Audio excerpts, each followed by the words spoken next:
excited to be here than that. Good afternoon, everyone. Good afternoon. Excellent, excellent.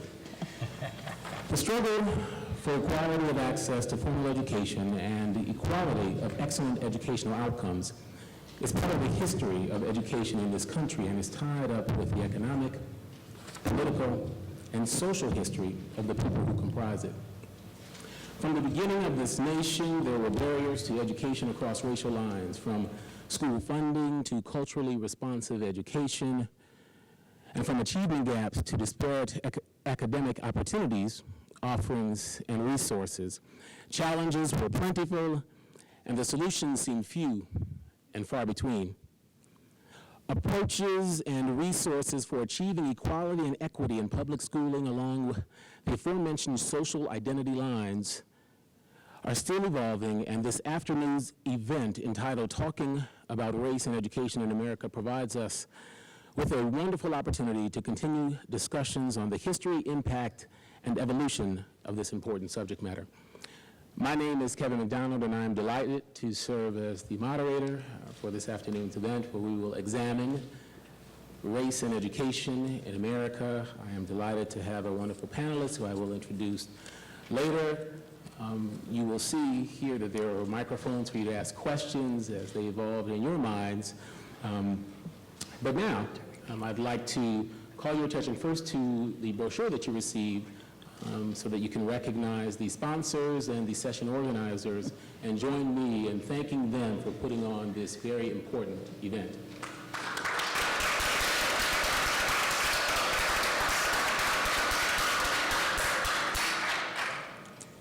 Now to provide welcomes of their own are Dan Thorpe, Department Head in the Department of History, who actually is providing a welcome for the College of Liberal Arts and Human Sciences on behalf of Suat Rowlands, who has laryngitis this afternoon, and Sharon Zuckerwar, who will follow Daniel Thorpe, and she is Montgomery County Supervisor of Social Sciences and Character Education, and again, a session organizer for this afternoon's event. Daniel.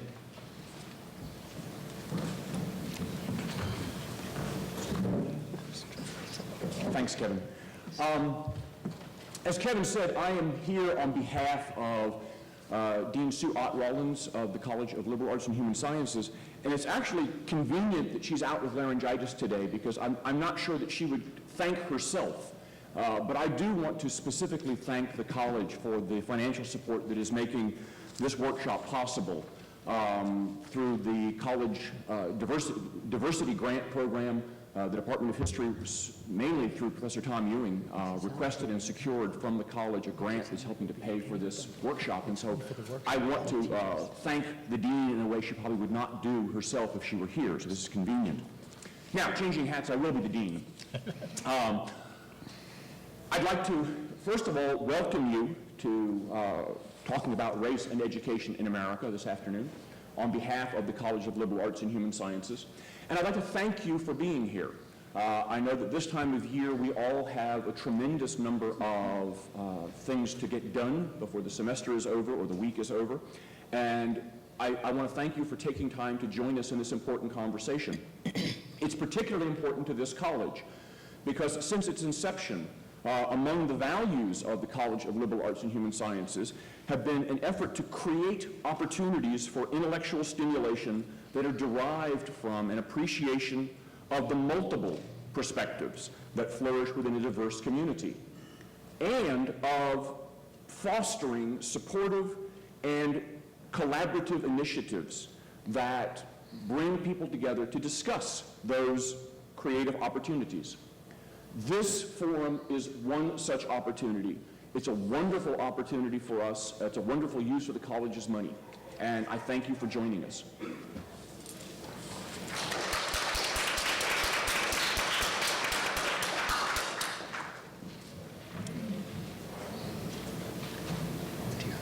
Good afternoon. I'm Sharon Zuckerwar, and on behalf of Montgomery County Public Schools and our Teaching American History grant, I also want to thank you and welcome you to this conversation this afternoon. I did want to share that for many of our teachers, this dialogue began at about 8:30 this morning, as we had about 30 folks attend a day-long conference that was entitled Teaching About Race and Education. And it was made possible by the collaborative efforts of the folks that have also put on this session this afternoon. And so we thank them for making that available to us. And it was an excellent model for our students that our teachers are continuing their learning about laws and race and segregation in Southwest Virginia. And then our afternoon was spent focused on how do we engage our students in that content, and how do we get them in really engaged and actively learning about our local history and how it impacts our education system today. So I thank you I thank those teachers for being there for the dialogue and conversation all day long. I thank you for joining our conversation this afternoon, and welcome.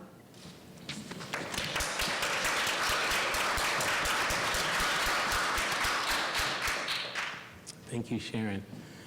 Now it is my distinct pleasure to introduce the wonderful panelists that we have and thank them for taking time out of their busy schedules to share some important information with those in attendance today.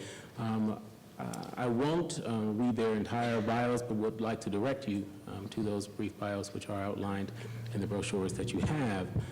But first, we have Patrice Preston Grimes, who is an assistant professor in social studies education at the University of Virginia's Curry School of Education. Patrice will be followed by Ms. Elaine Dowe Carter, who is the executive director of the Christiansburg Institute Incorporated. And Elaine will be followed by Peter Wallenstein, who is a professor of history at Virginia Tech. So please join me in welcoming Patrice to the podium.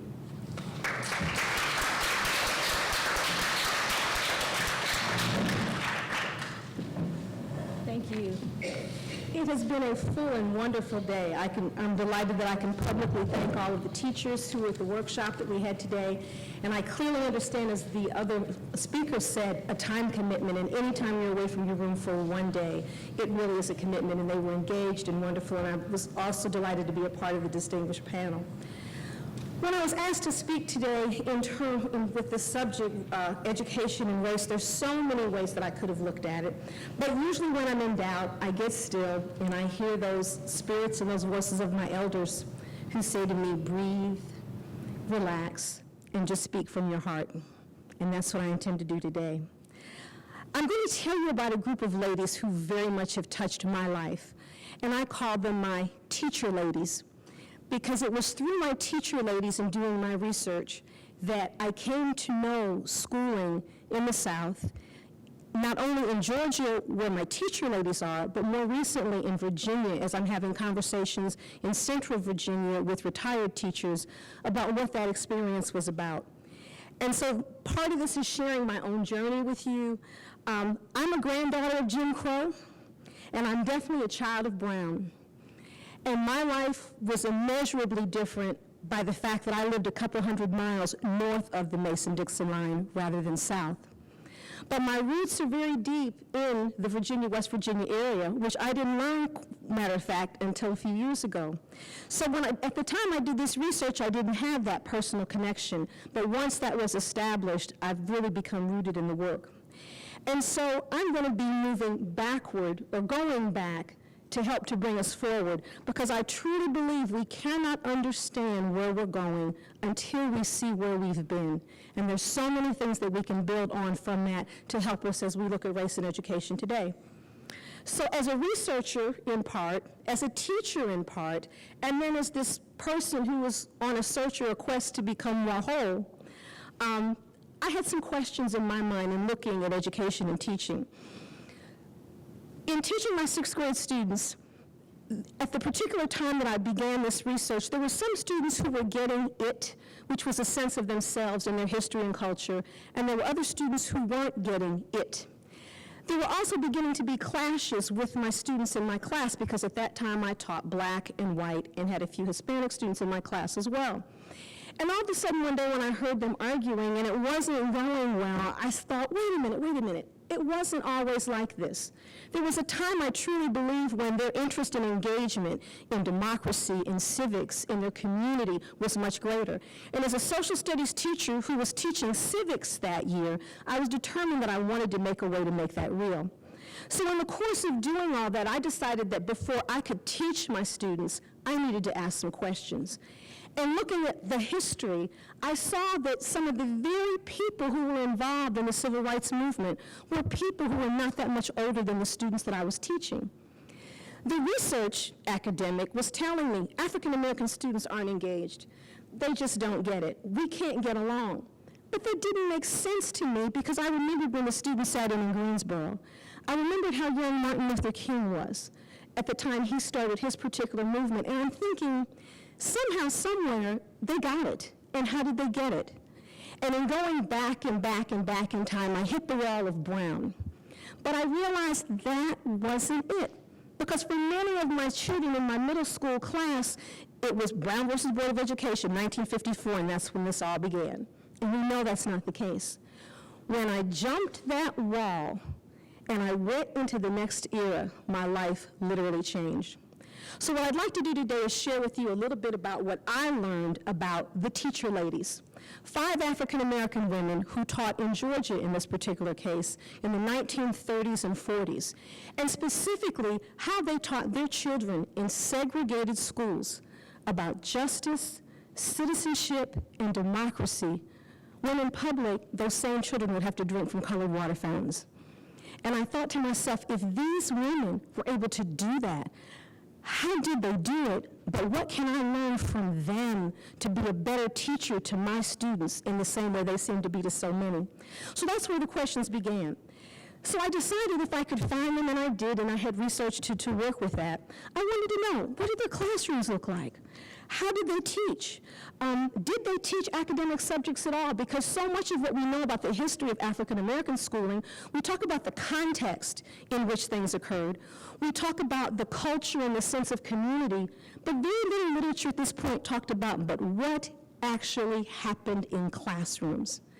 And so I was very pleased to discover that there was an entire epistemology of African American teaching and schooling that is still very much waiting to be discovered and captured.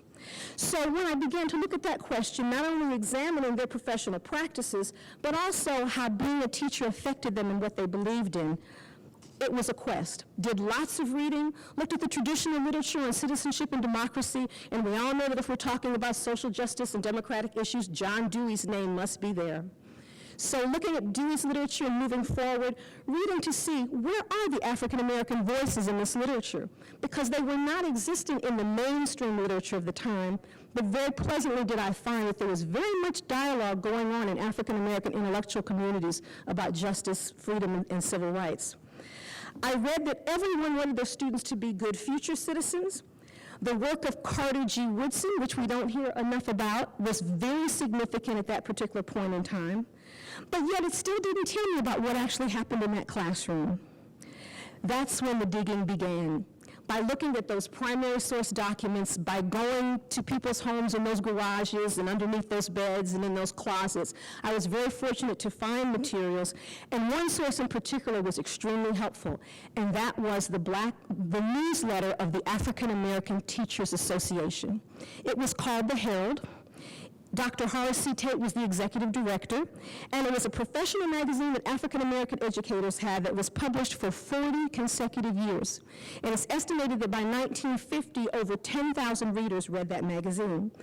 Looking at those magazines, using other documents, and asking the teachers, these were 3 things that I learned to keep things brief about what those African American teachers did in their classrooms. First of all, their classrooms were structured, and their classrooms were supportive. That learning was student-centered, and there was very close supervision. There was also a need to protect the children outside of school, and while sometime in hindsight we think that the behavior of African American children in public, particularly before Brown, was more docile, or the fact that children were invisible, in fact, teachers taught children strategies to be invisible, because to bring attention to yourself in public in the 1930s and 40s in the segregated South potentially could bring harm to you. So it's the glass is half empty or half full. It's a different sort of perspective of looking at things. But they were clearly taught codes of behavior that they were to exercise when they were in public. But those codes of behavior switched and were varied when they came into their classrooms.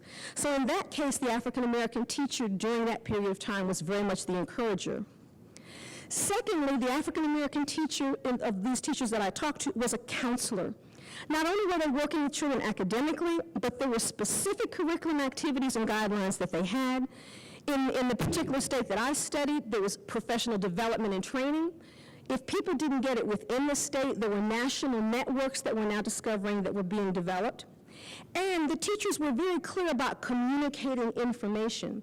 And so, for example, when black teachers could not attend schools in the segregated South, and due to equalization efforts, monies were paid for them to go out of state, Columbia University, the University of Chicago, several other universities, but those two in particular, were welcoming to black students. And if you look at records of Columbia, which I've looked at, you will see where there are institutes in the summertime where African-American teachers have come from all over the country, and this is how there was a connection.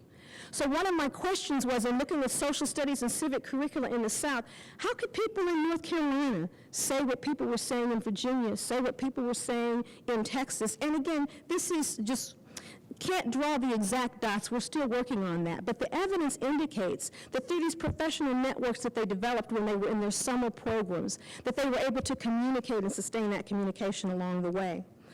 In the process, they brought it back to classrooms. Students had school-wide activities. They had elections. I'm hoping that these two will be able to fill in on things that specifically happened in those processes. I found out that students at the time were very involved in support of the war, holding rallies and bond drives, selling the stamps, and so on, and were very much a part of that effort. And that the teachers were right there alongside them as a coach, as a fundraiser, and as a trainer. And then I also learned that the teachers were racial cheerleaders, that they had the incredible foresight to see that I may not be able to achieve certain things in my lifetime, but I want you to be prepared for when the day comes, not if the day comes, but when the day comes, you must be the best that you can be, and excellence was the standard. And if there's one thing I would say today that we must do for all children in all of our schools, we must raise the bar.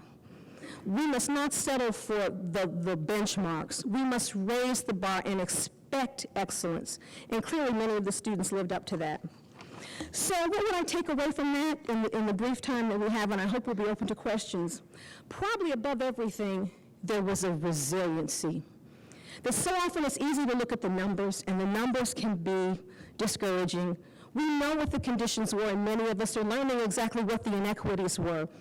I wouldn't argue those at all. But I think more significant is the resilience that the teachers had in continuing to teach, continuing to train, working with one another, encouraging and cheerleading, even though they knew they probably would not live to get the benefit of those opportunities. But when that door opened, they wanted to make sure that their children were ready, were at the top, were at the front, and would be on an equal level to compete with anyone. And so consequently, when schools were desegregated, and some black teachers, a very, very small amount in some states, but some black teachers were absorbed into the larger system, although many, many more black teachers lost their jobs. Very often the teachers that went into those desegregated systems had master's degrees or higher credentials than some of their other counterparts because of the benefits of education that they'd been able to get. So why I think this is important for us, I think it widens our circle of history, teaching, and practices.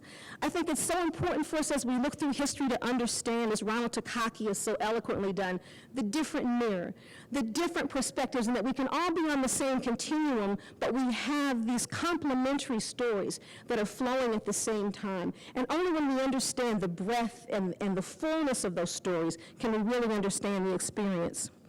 I truly believe that history can inform us, that history can guide us, that history can link us, but it does not have to bind us. And by knowing and understanding this particular story and element of the schooling experience, it helped to make me a better teacher. I hope my students were able to connect more. And I might add as a PS, I don't think it's any coincidence in 2008 that youth involvement in the political process, particularly among African American youth and Hispanic youth, was actualized the way it was. I think it was just a time and a moment that was waiting to happen, but there was much there that had been brewing all along. And 2008 just provided an opportunity for all of those factors to come together. I think that proves that we can change the course if we're forceful and willing and committed enough to do so. And I'm very much a believer in service learning and civil service and students giving back through their communities, because it was through the efforts of those teacher ladies who gave and did what they did and continued to give to me and talk to me. 4 of them are still living. They're all in their 80s, and I dedicate everything I say about them when I talk about them to them, because they were truly my light along the way. Thank you.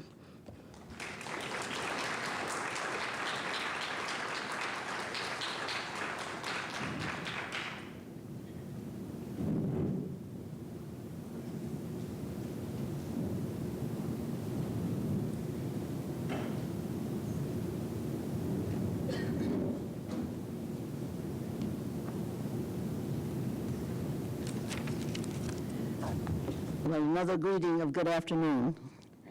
I am very pleased to be here, and I have enjoyed enormously your presentation, Patrice, because it does, in fact, verify a lot of and confirms a lot of the history of Christiansburg Institute. I think of all the panelists, I'm going to be bold and say I have the hardest job. My job is to bring to you a feeling for, some understanding about what it meant to be a student at Christiansburg Institute. For people who are in this audience, and I see many faces and friends of mine who know me well, they know I can talk at length. And I love to talk about Christiansburg Institute. So how am I going to respect the time? And I have worked very hard to do that. What I want to do is to start by letting you know a little bit about who I was when I entered Christiansburg Institute, what I brought to the table, so to speak.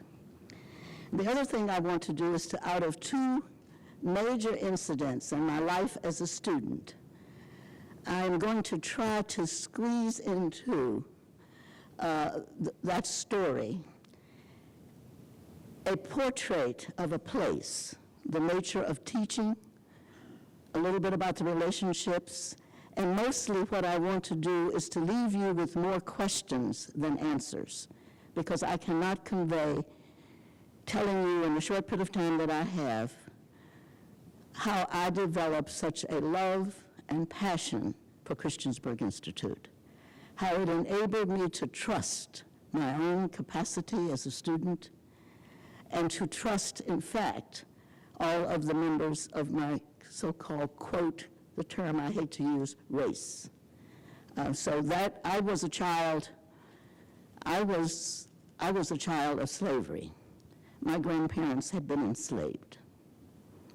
And I certainly was born and reared in the segregated South. So you're looking here at 2 distinct generations, 2 different experiences, but hovering around something that remains for us as all in the United States, this ongoing understanding of what it was that made a nation be what made the nation focus on race the way it did.